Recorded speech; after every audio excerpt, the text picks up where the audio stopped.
కుటుంబపరమైన కారణాలు ఖచ్చితంగా ఉన్నాయి.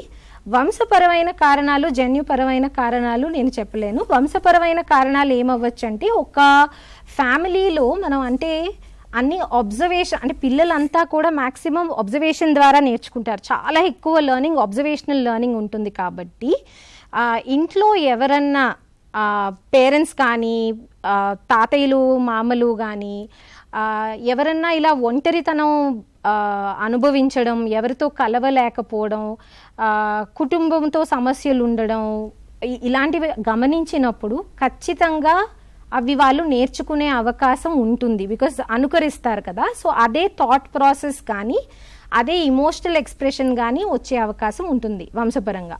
నెక్స్ట్ ఫెమిలియల్ కండిషన్స్, అంటే కుటుంబ పరంగా ఏమవుతుంది అంటే, ఇప్పుడు టైమ్ అండ్ అగైన్ పేరెంట్స్ తగువాడుకోవడం ఒక పిల్లడు చూస్తున్నాడు అనుకోండి.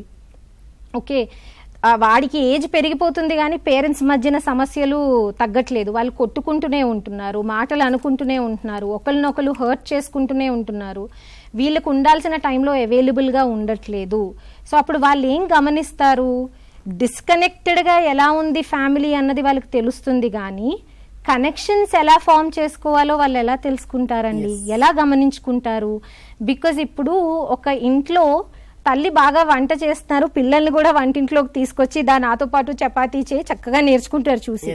ఫస్ట్ టైం ఏమో అమ్మ ఎలా చేయాలని అడుగుతారు. ఒక 100 రోజులు మీతో కిచెన్లో స్పెండ్ చేసిన తర్వాత మీకంటే రౌండ్ చపాతీస్ చేసేస్తారు వాళ్ళు బ్రహ్మాండంగా. నువ్వు వెళ్ళి కూర్చో అమ్మ, నేను ప్లేట్లో పెట్టి తెస్తాను అంటారు. ఎలా నేర్చుకున్నారు?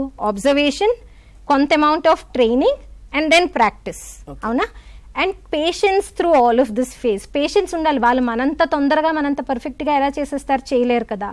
సో ఎప్పుడైతే ఇలాంటి ఫిజికల్ స్కిల్స్ అబ్జర్వేషన్ ద్వారా నేర్చుకుంటారు అన్నది మనకి అబ్జర్వ్ చేస్తే కనిపిస్తుందో, ఎక్స్పెరిమెంటల్గా ఇంట్లో తెలుస్తుంది మనకు అది. అప్పుడు మానసికంగా కూడా వాళ్ళు మిమ్మల్ని అలాగే అబ్జర్వ్ చేస్తున్నారుగా. సో ఇప్పుడు నాకు ఎప్పుడైతే రిలేషన్షిప్స్ సరిగ్గా లేవో, నాకు అందరితోని సమస్యే, నేను అందరితోని డిస్కనెక్టెడ్గానే ఉన్నాను, పిల్లలు మిమ్మల్ని చూసి ఏం నేర్చుకుంటున్నారు, ఎంత డిస్కనెక్టెడ్గా ఉన్నారు, ఇది ప్రాబ్లం అన్నదే నేర్చుకుంటున్నారు. కానీ కనెక్షన్ ఎలా ఫామ్ చేసుకోవాలి? సరే, నాకు వాళ్ళతో ప్రాబ్లం ఉంది, కరెక్టే, నేను వాళ్ళని మాట్లాడుతున్నాను, వాళ్ళు నన్ను మాట్లాడుతున్నారు, కరెక్టే, కానీ నేను కనెక్షన్ ఎలా ఫామ్ చేసుకోవాలి, ఈ ప్రాబ్లం ఎలా సాల్వ్ చేయాలి, సొల్యూషన్ మన బిహేవియర్లో చూపించకపోతే వాళ్ళు ఎక్కడి నుంచి నేర్చుకుంటారు? సో ఎవరైతే పేరెంట్స్ ఇంట్లో లాంగ్ స్టాండింగ్గా కాన్ఫ్లిక్ట్స్ ఉంటున్నాయో, ఫస్ట్ ఆఫ్ ఆల్ మీ కాన్ఫ్లిక్ట్స్ రిజాల్వ్ చేసుకోవాలి.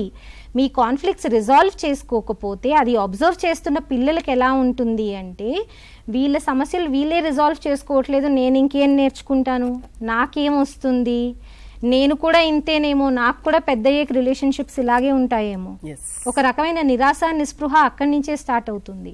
మీరు అలర్ట్ అవ్వాలి. బికాజ్ మీరు అన్ని చెప్తే చేసేది పేరెంటింగ్ కాదండి, చాలా మటుకు చెప్పకుండా మిమ్మల్ని అబ్జర్వ్ చేస్తే వచ్చేది చైల్డ్హుడ్. కాబట్టి మీరు పేరెంట్స్గా అలర్ట్ అవ్వాలి. సో ఎస్, లోన్లీనెస్ అన్నది ఫెమిలియల్ కండిషన్స్ వలన ఖచ్చితంగా వస్తుంది. ఎప్పుడైతే వాళ్ళ ఇంట్లో డిస్కనెక్టెడ్గా ఉంటారో, పేరెంట్స్తో డిస్కనెక్టెడ్గా ఉంటారో, లోన్లీనెస్ అక్కడే స్టార్ట్ అవుతుంది.